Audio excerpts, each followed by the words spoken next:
Hi ಎಲ್ರಿಗೂ ನಮಸ್ಕಾರ. Welcome back to Sinchu vlogs. ಎಲ್ಲರೂ ಹೇಗಿದ್ದೀರಾ? ಐ ಹೋಪ್ ಎಲ್ಲರೂ ಚೆನ್ನಾಗಿದ್ದೀರಾ ಅಂತ ಅಂದ್ಕೊಳ್ತೀನಿ.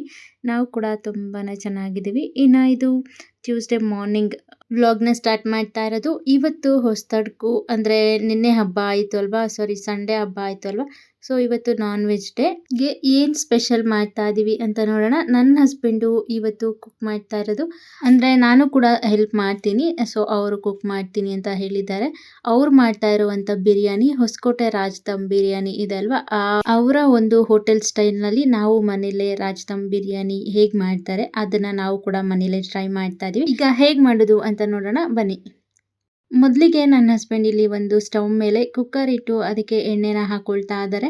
ಎಣ್ಣೆ ಹಾಕ್ಕೊಂಡು ಇಲ್ಲಿ ಕಟ್ ಮಾಡಿ ಇಟ್ಕೊಂಡಿದ್ದಂಥ ಒಂದು ಬೌಲ್ ಕೊತ್ತಂಬರಿ ಸೊಪ್ಪು, ಒಂದು ಬೌಲ್ ಪುದೀನ ಸೊಪ್ಪನ್ನು ಈ ರೀತಿ ಸಣ್ಣಕ್ಕೆ ಕಟ್ ಮಾಡಿಕೊಂಡು ಎಣ್ಣೆಗೆ ಸೇರಿಸಿ ಇದನ್ನು ಈ ರೀತಿ ಎಣ್ಣೆಯಲ್ಲೇ ಹುರ್ಕೊಳ್ಳೋದು, ಅಂದರೆ ಫ್ರೈ ಮಾಡ್ಕೊಳ್ಬೇಕು. ಇದನ್ನು ಫ್ರೈ ಮಾಡಿಕೊಂಡು ಇದಕ್ಕೆ ಈ ಪಲಾವ್ ಐಟಮ್ಸ್ ಅಂದರೆ ಬಿರಿಯಾನಿ ಐಟಮ್ಸ್, ಈ ಗರಂ ಮಸಾಲೆ ಏನಿರುತ್ತೆ, ಚಕ್ಕೆ ಲವಂಗ ಪಲಾವ್ ಎಲೆ ಮತ್ತೆ ಸ್ಟಾರ್ ಕಲ್ಲುವ ಜಾಪತ್ರ ಇದಿಷ್ಟನ್ನ ಹಾಕೊಂಡು ಚೆನ್ನಾಗಿ ಬಾಡಿಸ್ಕೊಳ್ಬೇಕು. ನಂತರ ಇಲ್ಲಿ ಕಟ್ ಮಾಡಿ ಇಟ್ಕೊಂಡಿದ್ದ ಈರುಳ್ಳಿ ಹಾಗೆ ಹಸಿರು ಮೆಣಸಿನಕಾಯಿ ಒಂದು ಮೂರನ್ನ ಈ ರೀತಿ ಸಣ್ಣಕ್ಕೆ ಕಟ್ ಮಾಡಿ ಸೇರಿಸ್ಕೊಂಡು ಇದನ್ನು ಕೂಡ ಚೆನ್ನಾಗಿ ಬಾಡಿಸ್ಕೊಳ್ಬೇಕು. ಬಾಡಿಸ್ಕೊಂಡು ಇದಕ್ಕೆ ತೊಳೆದು ನೀಟಾಗಿ ಉಪ್ಪು ಅರಿಶಿನ ಹಾಕಿ ವಾಶ್ ಮಾಡಿ ಇಟ್ಕೊಂಡಿದ್ದಂಥ ಮಟನ್ ಪೀಸಸ್ಗಳನ್ನು ಸೇರಿಸ್ಕೊಂಡು ಈ ಮಟನ್ ಪೀಸಸ್ಗಳನ್ನು ಚೆನ್ನಾಗಿ ಮತ್ತೆ ಬಾಡಿಸ್ಕೊಳ್ಬೇಕು. ನಂತರ ಇದಕ್ಕೆ ರುಚಿಗೆ ತಕ್ಕಷ್ಟು ಉಪ್ಪು ಹಾಗೆ ಅರಿಶಿನ ಪುಡಿನ ಹಾಕಿ ಮತ್ತೆ ಇದನ್ನು ಚೆನ್ನಾಗಿ ಬಾಡಿಸ್ಕೊಳ್ಳೋದು. ಹಾಕಿರೋ ಮಟನ್ ಪೀಸಸ್ಗೆ ಉಪ್ಪು ಈ ಖಾರ ಎಲ್ಲ ಚೆನ್ನಾಗಿ ಹೊಂದ್ಕೊಳ್ಬೇಕು. ಆ ರೀತಿ ಇದನ್ನು ಚೆನ್ನಾಗಿ ಈ ರೀತಿ ಮಿಕ್ಸ್ ಮಾಡಿಕೊಂಡು ಒಂದು 2-3 ನಿಮಿಷ ಮಟನ್ನ ಇದೇ ರೀತಿ ಫ್ರೈ ಮಾಡ್ಕೊಳ್ಬೇಕು. ಇದನ್ನು ಫ್ರೈ ಮಾಡಿಕೊಂಡು ನಂತರ ಇದಕ್ಕೆ 1 ಗ್ಲಾಸ್ ಬಿಸಿ ನೀರನ್ನು ಸೇರಿಸ್ಕೊಳ್ತಾ ಇದ್ದೀವಿ. ಆದಷ್ಟು ಬಿಸಿ ನೀರನ್ನೇ ಹಾಕ್ಕೊಳ್ಬೇಕು, ಯಾಕಂದರೆ ಈ ಬಿಸಿ ನೀರು ಹಾಕಿ ಮಟನ್ನ ಬೇಯಿಸ್ಕೊಂಡ್ರೆ ಮಟನ್ ಒಂದು ಸ್ವಲ್ಪ ಜ್ಯೂಸಿಯಾಗಿ ಚೆನ್ನಾಗಿರುತ್ತೆ ತಿನ್ನೋಕ್ಕೆ. ಅದಕ್ಕೋಸ್ಕರ ಬಿಸಿ ನೀರು ಹಾಕ್ಕೊಂಡ್ರೆ ಚೆನ್ನಾಗಿರುತ್ತೆ. ಬಿಸಿ ನೀರನ್ನು ಹಾಕಿ ಒಂದ್ಸರಿ ಮಿಕ್ಸ್ ಮಾಡಿ ಲಿಡ್ನ ಕ್ಲೋಸ್ ಮಾಡಿ 3 ವಿಷಲ್ ಕುಕ್ ಮಾಡ್ಕೊಳ್ಬೇಕು ಮಟನ್ನ. ಮಟನ್ ಬೇಯಷ್ಟಲ್ಲಿ ಇಲ್ಲಿ ನೋಡ್ತಾ ಇರ್ಬೋದು ಏನೇನು ನೆಕ್ಸ್ಟ್ ಇನ್ನೂ ಏನೇನು ತರಕಾರಿ ಬೇಕು ಅದನ್ನೆಲ್ಲ ಹೆಚ್ಚಿಟ್ಕೊಂಡಿರೋದು. ಈಗ ಈ ಮಟನ್ 3 ವಿಷಲ್ ಬಂದಿದೆ. ಏರ್ ಪೂರ್ತಿ ರಿಲೀಸ್ ಆದಮೇಲೆ ಇದನ್ನು ಓಪನ್ ಮಾಡಿರೋದು ನೀವು ನೋಡ್ತಾ ಇರ್ಬೋದು. ಮಟನ್ ಪೂರ್ತಿ ಚೆನ್ನಾಗಿ ಬೆಂದಿದೆ. ಈಗ ಓಪನ್ ಮಾಡಿ ಇದನ್ನೊಂದ್ಸರಿ ಚೆನ್ನಾಗಿ ಮಿಕ್ಸ್ ಮಾಡಿಕೊಂಡು ನಂತರ ಬೆಂದಿರೋ ಮಟನ್ ಮತ್ತು ಆ ನೀರನ್ನು ಒಂದು ಈ ರೀತಿ ಪಾತ್ರೆಗೆ ಹಾಕ್ಕೊಳ್ಳೋದು. ಇಲ್ಲಾಂದರೆ ಬೇರೆ ಪಾತ್ರೆ ಇದ್ದರೆ ನೀವು ಆ ಪಾತ್ರೆಯಲ್ಲೇ ದಮ್ ಕಟ್ಕೊಳ್ಬೋದು. ಇಲ್ಲ ನಾವು ಮಾತ್ರ ಪಾತ್ರೆ ಇಲ್ಲ ಅಂತ ಹೇಳಿ ಕುಕ್ಕರ್ನಲ್ಲೇ ದಮ್ ಕಟ್ಟೋ ಹಾಗಿದ್ರೆ ಅದು ಕೂಡ ಮಾಡ್ಕೊಳ್ಬೋದು ನಮ್ಮ ಥರ. ಈಗ ಮತ್ತೆ ಮಟನ್ನ ಒಂದು ಪಾತ್ರೆಗೆ ಹಾಕ್ಕೊಂಡಿದ್ದಾಯಿತು. ಈಗ ಅದೇ ಕುಕ್ಕರ್ಗೆ ಸ್ವಲ್ಪ ಎಣ್ಣೆ ಹಾಕಿ ನಂತರ ಇಲ್ಲಿ ಚೂರು ಕೊತ್ತಂಬರಿ ಪುದೀನನ ಸೇರಿಸ್ಕೊಂಡು ಅದನ್ನು ಕೂಡ ಎಣ್ಣೆಯಲ್ಲಿ ಈ ರೀತಿ ಹುರ್ಕೊಳ್ಳೋದು. ನಂತರ 1 ಟೇಬಲ್ ಸ್ಪೂನ್ ಗಾರ್ಲಿಕ್ ಪೇಸ್ಟ್ ಹಾಗೆ 1.5 ಟೇಬಲ್ ಸ್ಪೂನ್ ಜಿಂಜರ್ ಪೇಸ್ಟ್ ಇದನ್ನು ಹಾಕ್ಕೊಂಡು ಇದನ್ನು ನೀಟಾಗಿ ಈ ರೀತಿ ಫ್ರೈ ಮಾಡ್ಕೊಳ್ಬೇಕು. ಅಂದರೆ ಇದು ತಳ ಅಂಟುತ್ತೆ ಅಂತ ಹೇಳಿ ಒಂದು ಸ್ವಲ್ಪ ಬಿಸಿ ನೀರನ್ನು ಹಾಕ್ಕೊಂಡು ಇದನ್ನು ಮಿಕ್ಸ್ ಮಾಡ್ಕೊಳ್ತಾ ಇರೋದು. ಸ್ವಲ್ಪ ಬಿಸಿ ನೀರನ್ನು ಹಾಕಿ ಇದನ್ನು ಚೆನ್ನಾಗಿ ಮಿಕ್ಸ್ ಮಾಡಿಕೊಂಡು ನಂತರ ಇದಕ್ಕೆ ಒಂದು ಅರ್ಧ ಈರುಳ್ಳಿನ ಸಣ್ಣಕ್ಕೆ ಕಟ್ ಮಾಡಿ ಸೇರಿಸ್ಕೊಂಡು ಅರ್ಧದಲ್ಲೇ ಅರ್ಧ ಟೊಮೆಟೊನ ಕಟ್ ಮಾಡಿ ಸೇರಿಸ್ಕೊಂಡು ಅದನ್ನು ಕೂಡ ಚೆನ್ನಾಗಿ ಬಾಡಿಸ್ಕೊಳ್ಬೇಕು. ಬಾಡಿಸ್ಕೊಂಡ ನಂತರ ನಾವು ಬೇಯಿಸಿಟ್ಕೊಂಡಿದ್ದಂಥ ಮಟನ್ ಮತ್ತು ಆ ನೀರನ್ನು ಈ ಕುಕ್ಕರ್ಗೆ ಸೇರಿಸ್ಕೊಂಡು ಇದನ್ನು ಈ ರೀತಿ ಒಂದು 2 ನಿಮಿಷ ಚೆನ್ನಾಗಿ ಮಿಕ್ಸ್ ಮಾಡ್ಕೊಳ್ಬೇಕು.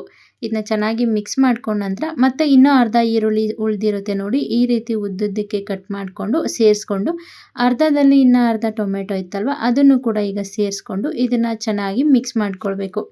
ಇದನ್ನ ಮಿಕ್ಸ್ ಮಾಡಿಕೊಂಡು ಇಲ್ಲಿ ಒಂದು 2-3 ಟೇಬಲ್ ಸ್ಪೂನ್ ಮೊಸರನ್ನ ಸೇರಿಸ್ಕೊಳ್ತಾ ಇದ್ದೀವಿ. ಗಟ್ಟಿ ಮೊಸರನ್ನ ಸೇರಿಸ್ಕೊಂಡು ಮತ್ತೆ ಇದನ್ನು ಚೆನ್ನಾಗಿ ಮಿಕ್ಸ್ ಮಾಡ್ಕೊಳ್ಬೇಕು. ಹಾಕಿರೋ ಈ ಮಟನ್ಗೆ ಈ ಈರುಳ್ಳಿ ಟೊಮೆಟೊ ಏನು ಹಾಕಿದ್ದೀವಲ್ಲ ಇದೆಲ್ಲ ಸಾಫ್ಟಾಗಿ ಆಗಬೇಕು. ಅಲ್ಲಿ ತನಕ ಚೆನ್ನಾಗಿ ಮಿಕ್ಸ್ ಮಾಡಿಕೊಂಡು ಒಂದು 1/4 ಟೇಬಲ್ ಸ್ಪೂನ್ ಅರಿಶಿನ ಹಾಕಬೇಕು. ಹಾಗೆ 1 ಟೇಬಲ್ ಸ್ಪೂನ್ ಆಗುವಷ್ಟು ಕಾಶ್ಮೀರಿ ಚಿಲ್ಲಿ ಪೌಡರ್ ಹಾಕೊಂಡು ಹಾಗೆ ಖಾರಕ್ಕೆ ತಕ್ಕಷ್ಟು ಒಂದು ಅರ್ಧ ಟೇಬಲ್ ಸ್ಪೂನ್ ಖಾರದ ಪುಡಿನ ಹಾಕ್ಕೊಳ್ಬೇಕು. ಇದನ್ನು ಹಾಕ್ಕೊಂಡು 1 ಟೇಬಲ್ ಸ್ಪೂನ್ ಆಗುವಷ್ಟು ಗರಂ ಮಸಾಲೆನ ಸೇರಿಸ್ಕೊಳ್ತಾ ಇರೋದು. ಹಾಗೆ ಈಗ ರುಚಿಗೆ ತಕ್ಕಷ್ಟು ಉಪ್ಪನ್ನು ಸೇರಿಸ್ಕೊಳ್ತಾ ಇದ್ದೀವಿ. ಉಪ್ಪನ್ನು ನಾವು ಮೊದಲೇ ಮಟನ್ಗೆ ಬೇಯಿಸುವಾಗ ಉಪ್ಪನ್ನು ಹಾಕ್ಕೊಂಡಿದ್ವಿ. ಸೊ ಈಗ ಉಪ್ಪನ್ನು ನೋಡಿಕೊಂಡು ಚೆಕ್ ಮಾಡಿಕೊಂಡು ಸೇರಿಸ್ಕೊಳ್ಬೇಕಾಗತ್ತೆ.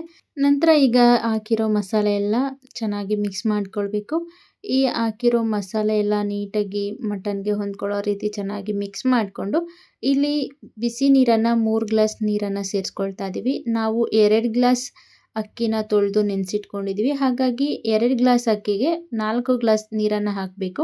ಮೊದಲೇ 1 ಗ್ಲಾಸ್ ಹಾಕಿರೋದ್ರಿಂದ ಈಗ 3 ಗ್ಲಾಸ್ ಆಗುವಷ್ಟು ಬಿಸಿ ನೀರನ್ನು ಹಾಕಿ ಚೆನ್ನಾಗಿ ಮಿಕ್ಸ್ ಮಾಡಿಕೊಂಡು, ನಂತರ ಈಗ 1 ಟೇಬಲ್ ಸ್ಪೂನ್ ಆಗುವಷ್ಟು ತುಪ್ಪನ ಸೇರಿಸ್ಕೊಂಡಿದ್ದೀವಿ. ತುಪ್ಪನ ಸೇರಿಸ್ಕೊಂಡು ಮತ್ತೆ ಒಂದು ಸರಿ ಚೆನ್ನಾಗಿ ಮಿಕ್ಸ್ ಮಾಡಿಕೊಂಡು, ಈಗ ತೊಳೆದು ನೆನೆ ಇಟ್ಟಿದ್ದಂಥ ಅಕ್ಕಿನ ಸೇರಿಸ್ಕೊಳ್ತಾ ಇದ್ದೀವಿ. ನಾವು 2 ಗ್ಲಾಸ್ ಅಕ್ಕಿನ ತೊಳೆದು ನೆನೆ ಇಟ್ಟಿದ್ದು 4 ಗ್ಲಾಸ್ ನೀರನ್ನು ಹಾಕ್ಕೊಳ್ತಾ ಇದ್ದೀವಿ. ಈಗ ಅಕ್ಕಿನ ಸೇರಿಸಿ ಚೆನ್ನಾಗಿ ಮಿಕ್ಸ್ ಮಾಡಿಕೊಂಡು, ನಂತರ ಈಗ 1 ಟೇಬಲ್ ಸ್ಪೂನ್ ಆಗುವಷ್ಟು ಬಿರಿಯಾನಿ ಮಸಾಲೆನ ಸೇರಿಸ್ಕೊಂಡು ಇದನ್ನ ಚೆನ್ನಾಗಿ ಮಿಕ್ಸ್ ಮಾಡ್ಕೊಳ್ಳೋದು.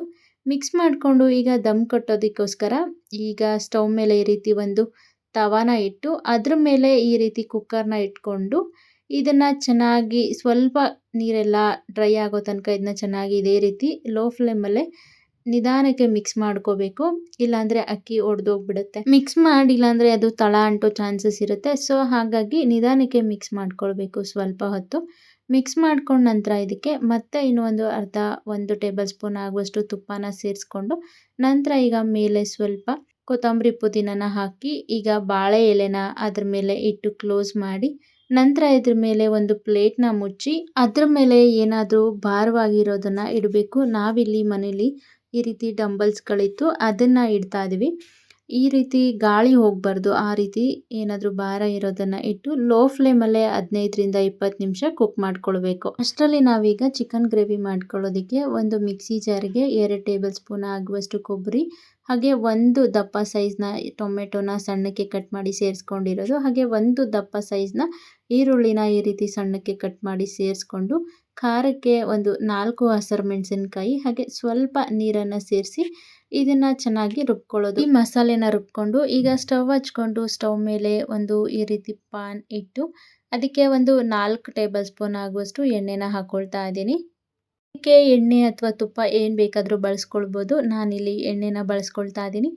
ಒಂದು 4 ಟೇಬಲ್ ಸ್ಪೂನ್ ಎಣ್ಣೆನ ಹಾಕ್ಕೊಂಡು, ಈ ಎಣ್ಣೆ ಹಾಕ್ಕೊಂಡು ಎಣ್ಣೆ ಬಿಸಿ ಆಗ್ತಿದ್ದಂಗೆ ಇದಕ್ಕೆ ಸಣ್ಣಕ್ಕೆ ಉದ್ದಕ್ಕೆ ಕಟ್ ಮಾಡಿ ಇಟ್ಕೊಂಡಿದ್ದಂಥ 2 ಈರುಳ್ಳಿನ ಸೇರಿಸ್ಕೊಂಡು ಇದನ್ನು ಈ ರೀತಿ ಚೆನ್ನಾಗಿ ಬಾಡಿಸ್ಕೊಳ್ಳೋದು. ಈರುಳ್ಳಿ ಬಣ್ಣ ಚೇಂಜ್ ಆಗಿ ಒಂದು ಸ್ವಲ್ಪ ಗೋಲ್ಡನ್ ಬ್ರೌನ್ ಬರುತ್ತೆ ನೋಡಿ, ಅಲ್ಲಿ ತನಕ ಈರುಳ್ಳಿನ ಬಾಡಿಸ್ಕೊಳ್ಬೇಕು. ನಂತರ ಇದಕ್ಕೆ 1 ಟೇಬಲ್ ಸ್ಪೂನ್ ಶುಂಠಿ ಬೆಳ್ಳುಳ್ಳಿ ಪೇಸ್ಟ್ ಹಾಕಿ, ಶುಂಠಿ ಬೆಳ್ಳುಳ್ಳಿ ಪೇಸ್ಟಲ್ಲಿರೋ ಹಸಿ ಸ್ಮೆಲ್ಲೆಲ್ಲ ಹೋಗೋ ತನಕ ಈ ರೀತಿ ಚೆನ್ನಾಗಿ ಬಾಡಿಸ್ಕೊಳ್ಬೇಕು. ಇದನ್ನು ಬಾಡಿಸ್ಕೊಂಡು ಇದಕ್ಕೆ ಅರಿಶಿನ ಮತ್ತು ಉಪ್ಪು ಹಾಕಿ ನೀಟಾಗಿ ವಾಶ್ ಮಾಡಿ ಇಟ್ಕೊಂಡಿದ್ದಂಥ ಚಿಕನ್ ಪೀಸಸ್ಗಳನ್ನು ಸೇರಿಸ್ಕೊಳ್ತಾ ಇರೋದು. 1/4 kg ಚಿಕನ್ ಗ್ರೇವಿನ ನಾವು ಮಾಡ್ತಾ ಇರೋದು. ಈಗ ಚಿಕನ್ ಪೀಸಸನ್ನು ಹಾಕಿ ಇದನ್ನು ಲೋ ಫ್ಲೇಮಲ್ಲೇ ಚೆನ್ನಾಗಿ ಮಿಕ್ಸ್ ಮಾಡ್ಕೊಳ್ಬೇಕಾಗುತ್ತೆ. ಒಂದು 2ರಿಂದ 3 ನಿಮಿಷ ಚಿಕನ್ನ ಇದೇ ರೀತಿ ಚೆನ್ನಾಗಿ ಮಿಕ್ಸ್ ಮಾಡ್ಕೊಳ್ಬೇಕು. ನಂತರ ಇದಕ್ಕೆ ಸ್ವಲ್ಪ ಅರಿಶಿನ ಹಾಗೆ ರುಚಿಗೆ ತಕ್ಕಷ್ಟು ಉಪ್ಪನ್ನು ಸೇರಿಸ್ಕೊಂಡು ಮತ್ತೆ ಇದನ್ನು ಚೆನ್ನಾಗಿ ಮಿಕ್ಸ್ ಮಾಡ್ಕೊಳ್ಬೇಕು. ಈಗ ಮಿಕ್ಸ್ ಮಾಡ್ಕೊಂಡಿದ್ದಾಗಿದೆ. ಇದಕ್ಕೆ ಒಂದು ಪ್ಲೇಟ್ನ ಕ್ಲೋಸ್ ಮಾಡಿ ಒಂದು 5ರಿಂದ 10 ನಿಮಿಷ ಚಿಕನ್ನ ಚೆನ್ನಾಗಿ ಕುಕ್ ಮಾಡ್ಕೊಳ್ಬೇಕು. ಚಿಕನ್ನಲ್ಲಿರೋ ನೀರೆಲ್ಲ ಈ ರೀತಿ ಬಿಟ್ಕೊಳ್ಳುತ್ತೆ ನೋಡಿ, ಅಲ್ಲಿ ತನಕ ಇದನ್ನು ಚೆನ್ನಾಗಿ ಕುಕ್ ಮಾಡ್ಕೊಳ್ಬೇಕು. ನಂತರ ಈಗ ಪ್ಲೇಟ್ನ ಓಪನ್ ಮಾಡಿ ಒಂದ್ಸರಿ ಚೆನ್ನಾಗಿ ಮಿಕ್ಸ್ ಮಾಡಿಕೊಂಡು ನಾವು ರುಬ್ಬಿಟ್ಕೊಂಡಿದ್ದಂಥ ಮಸಾಲೆನ ಹಾಕಿ ಅದೇ ಮಿಕ್ಸಿ ಜಾರ್ಗೆ ಇನ್ನೂ ಸ್ವಲ್ಪ ನೀರನ್ನು ಹಾಕಿ ಆ ನೀರನ್ನು ಸೇರಿಸ್ಕೊಂಡು ಮತ್ತೆ ಈಗ ಇದನ್ನು ಚೆನ್ನಾಗಿ ಮಿಕ್ಸ್ ಮಾಡ್ಕೊಳ್ಬೇಕು. ಹಾಕಿರೋ ಮಸಾಲೆ, ಉಪ್ಪು, ಖಾರ ಎಲ್ಲ ಚಿಕನ್ಗೆ ಚೆನ್ನಾಗಿ ಹೊಂದ್ಕೊಳ್ಳೋ ರೀತಿ ಇದನ್ನು ಚೆನ್ನಾಗಿ ಮಿಕ್ಸ್ ಮಾಡಿಕೊಂಡು ಮತ್ತೆ ಇದ್ರ ಮೇಲೆ ಒಂದು ಪ್ಲೇಟ್ನ ಕ್ಲೋಸ್ ಮಾಡಿ ಇದನ್ನು ಮತ್ತೆ ಇನ್ನೊಂದು 5 ನಿಮಿಷ ಕುಕ್ ಮಾಡ್ಕೊಳ್ಬೇಕು. ಈಗ ಕುಕ್ ಮಾಡ್ಕೊಂಡಿದ್ದಾಗಿದೆ. ಈಗ ಪ್ಲೇಟ್ನ ಓಪನ್ ಮಾಡಿ ಮತ್ತೆ 1-2 ಸರಿ ಚೆನ್ನಾಗಿ ಮಿಕ್ಸ್ ಮಾಡಿಕೊಂಡು, ನಂತರ ಇಲ್ಲಿ 1 ಟೇಬಲ್ ಸ್ಪೂನ್ ಆಗುವಷ್ಟು ಕಾಶ್ಮೀರಿ ಚಿಲ್ಲಿ ಪೌಡರ್ ಹಾಗೆ 1 ಟೇಬಲ್ ಸ್ಪೂನ್ ಆಗುವಷ್ಟು ಧನಿಯಾ ಪುಡಿ ಹಾಗೆ 1 ಟೇಬಲ್ ಸ್ಪೂನ್ ಆಗುವಷ್ಟು ಗರಂ ಮಸಾಲೆ, 1 ಟೇಬಲ್ ಸ್ಪೂನ್ ಆಗುವಷ್ಟು ಚಿಕನ್ ಮಸಾಲೆನ ಸೇರಿಸ್ಕೊಳ್ತಾ ಇರೋದು. ಈ ಇಷ್ಟು ಮಸಾಲೆಗಳನ್ನು ಸೇರಿಸ್ಕೊಂಡು ಮತ್ತೆ ಇದನ್ನು ಚೆನ್ನಾಗಿ ಮಿಕ್ಸ್ ಮಾಡ್ಕೊಳ್ಬೇಕು. ಈ ಹಾಕಿರೋ ಮಸಾಲೆ ಎಲ್ಲ ಚೆನ್ನಾಗಿ ಚಿಕನ್ಗೆ ಹೊಂದ್ಕೊಳ್ಳೋ ರೀತಿ ಚೆನ್ನಾಗಿ ಮಿಕ್ಸ್ ಮಾಡಿಕೊಂಡು, ನಂತರ ಇದಕ್ಕೆ 1 ಟೇಬಲ್ ಸ್ಪೂನ್ ಆಗುವಷ್ಟು ಕಸೂರಿ ಮೆಥಿನ ಈ ರೀತಿ ಪುಡಿ ಮಾಡಿ ಸೇರಿಸ್ಕೊಳ್ತಾ ಇರೋದು. ಇದನ್ನು ಬೇಕಿದ್ರೆ ರೋಸ್ಟ್ ಮಾಡಿ ಇದನ್ನು ಪುಡಿ ಮಾಡಿ ಕೂಡ ಸೇರಿಸ್ಕೊಳ್ಬೋದು ಅಥವಾ ಹಾಗೆ ಕೂಡ ಸೇರಿಸ್ಕೊಳ್ಬೋದು. ತುಂಬಾ ಚೆನ್ನಾಗಿರುತ್ತೆ. ಈ ಕಸೂರಿ ಮೆಥಿನ ಹಾಕಿ ಮತ್ತೆ ಚೆನ್ನಾಗಿ ಇದನ್ನು ಬಾಡಿಸ್ಕೊಳ್ಬೇಕು. ಬಾಡಿಸ್ಕೊಂಡ ನಂತರ ಇದಕ್ಕೆ ಒಂದು ಲಿಡ್ನ ಕ್ಲೋಸ್ ಮಾಡಿ ಒಂದು 5 ನಿಮಿಷ ಇದನ್ನು ಕುಕ್ ಮಾಡ್ಕೊಳ್ಬೇಕು. ಒಂದು ಸೈಡು ಚಿಕನ್ ಬೇಯ್ತಾ ಇದೆ, ಹಾಗೆ ಬಿರಿಯಾನಿ ಕೂಡ ರೆಡಿ ಆಯಿತು. ಇನ್ನು ನೀವು ನೋಡ್ತಾ ಇರ್ಬೋದು ಪಾತ್ರೆ ಎಲ್ಲ ವಾಶ್ ಮಾಡೋಕ್ಕೆ ಹಾಕಿದ್ದೀವಿ, ಅದನ್ನು ಕೂಡ ವಾಶ್ ಮಾಡಬೇಕು. ನನ್ನ ಹಸ್ಬೆಂಡ್ ಏನಾದರೂ ಕಿಚನ್ಗೆ ಬಂದುಬಿಟ್ರೆ ಕಿಚನ್ ಎಲ್ಲ ನಾನು ಒಂದು ಅರ್ಧ ಅವರ್ 1 ಅವರ್ ಕ್ಲೀನ್ ಮಾಡಬೇಕಾಗುತ್ತೆ. ಆ ರೀತಿ ಮಾಡಿಟ್ಬಿಡ್ತಾರೆ. ಕಿಚನ್ಗೆ ಬಂದು ಅಡುಗೆ ಮಾಡೋದು, ಬೇರೆ ಇನ್ನೊಂದು ಕೆಲಸ ಮಾಡೋದು ಸಾಕು ಅಂತ ಅನಿಸ್ಬಿಡುತ್ತೆ. ಇನ್ನು ನೀವು ನೋಡ್ತಾ ಇರ್ಬೋದು, ಬಿರಿಯಾನಿ ಕೂಡ ರೆಡಿ ಆಯಿತು. ದಮ್ ಕಟ್ಟಿದ್ದಿತ್ತು. ಒಂದು ಚೂರು ಏನು ಸೀದು ಅಂದರೆ ತಳ ಅಂಟಿರಲಿಲ್ಲ.